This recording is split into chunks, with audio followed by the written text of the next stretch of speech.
political Don't put words in my mouth. What are you saying then? What I'm saying is we'll enforce the law and we're never going to break the Constitution.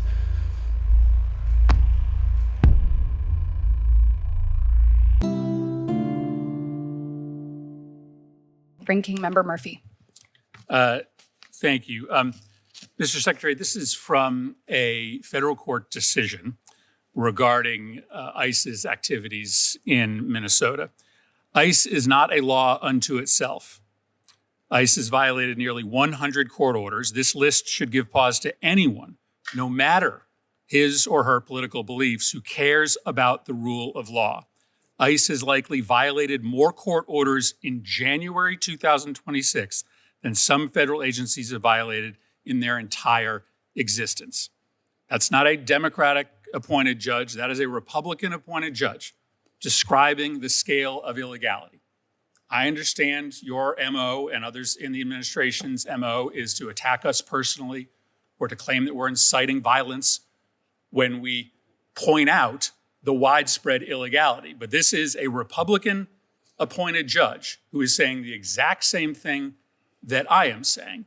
This is a really important discussion for us to have, because this is, whether you want to believe it or not, at the root of our disagreement, is that it is very hard for us to figure out how to fund an agency that is violating the law. Again, that's not me saying it. That's a Republican-appointed federal judge. Now, this widespread violation of court orders admittedly largely happened before you got on the job. And as a senator, you always struck me as somebody who cared about the rule of law. And so maybe the easiest question is this. When DHS gets a court order telling them that something they are doing is either illegal and unconstitutional, prior to you taking office, the approach was to ignore that court order. That's what this judge is saying. 94 times you got a court order, you didn't implement it. Now that you are on the job, can you commit to us that if a court judges something ICE is doing, something DHS is doing as illegal, unconstitutional, tells you to stop, that you will comply with the court order?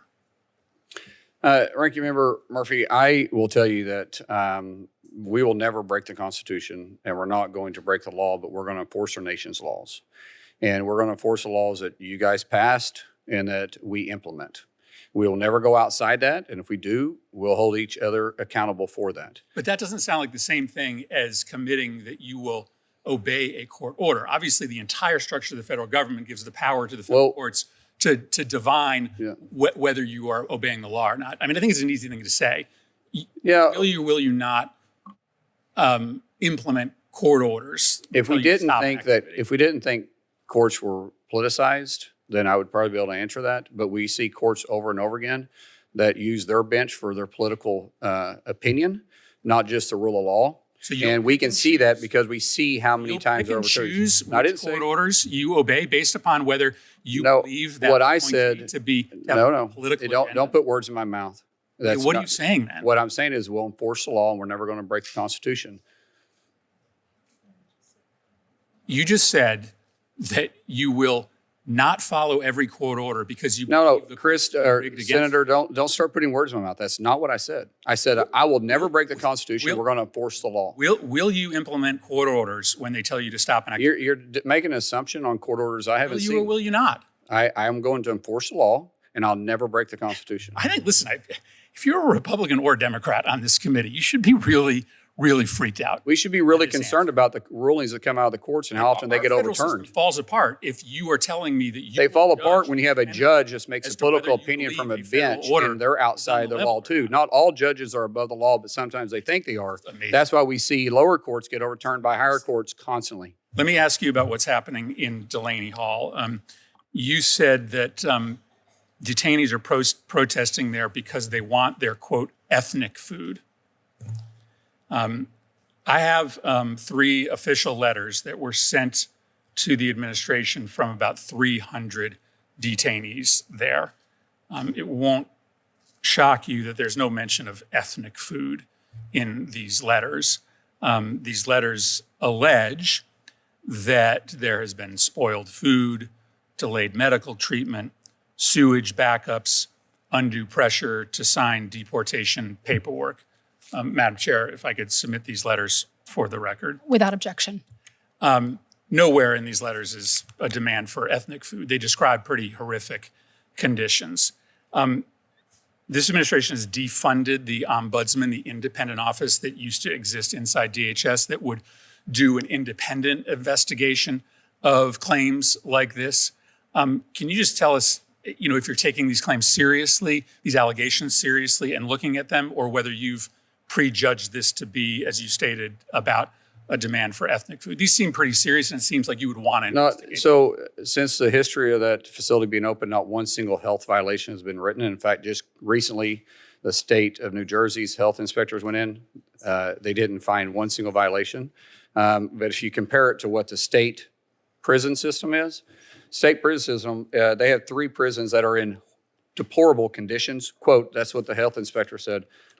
Delayed health care is average of 32% delayed within 48 hours. We have more health. We have 2 times. No, yes. Are you doing an investigation on these allegations? Ranking member, this is why I had this information, is because I went through and looked at it and looked at what we have. 0 health inspections. Not everyone is a health inspection allegation.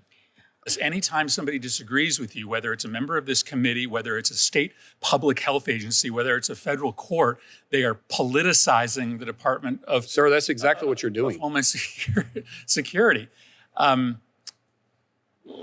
just been sort of chilled by our interaction from earlier on this question, and I don't want to put words in your mouth. So I asked you whether you would... Then don't put words in my mouth. Then I'm just going to read back what you said. I said, will you or will you not implement court orders? And your answer to me was, if we didn't think the courts were politicized, then I'd be able to answer that. But we see the courts over and over again use their bench for political opinion.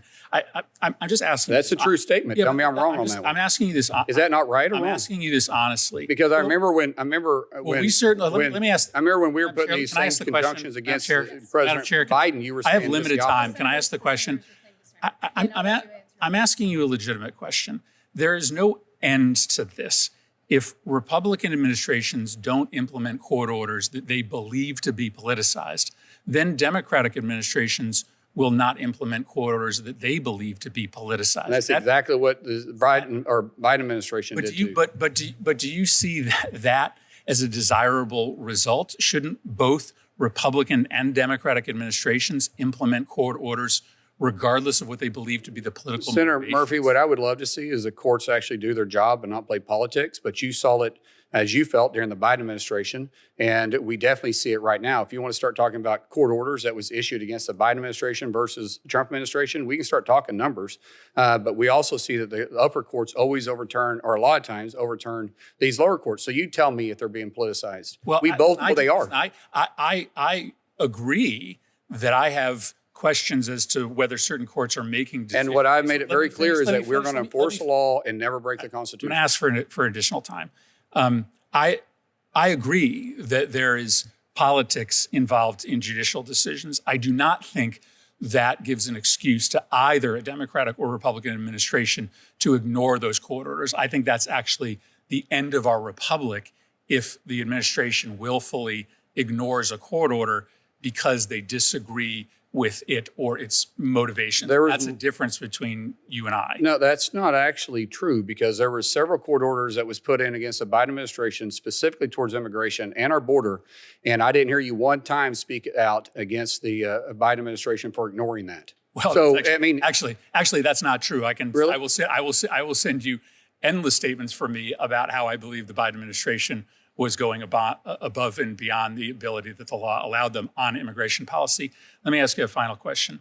The Nonprofit Security Grant Program, really important program in Oklahoma and in Connecticut. Wish it wasn't necessary. I assume you wish it wasn't necessary, but it provides grants to churches and to synagogues and to Jewish community centers and to mosques to provide security. You've recommended a lower amount in this budget, and maybe most concerningly, we haven't gotten the FY25 grants out the door. I know you believe this is an important program in Connecticut. It's vitally necessary. We don't get nearly as many needy applications filled as we would like. Just a commitment to work with us to try to get that number as high as we can, if we can eventually get a budget done, and a commitment to try to get those 25 grants out the door as quickly as possible. We will work with you on that, absolutely. It's an area of, I think, deep agreement between us. Thank you.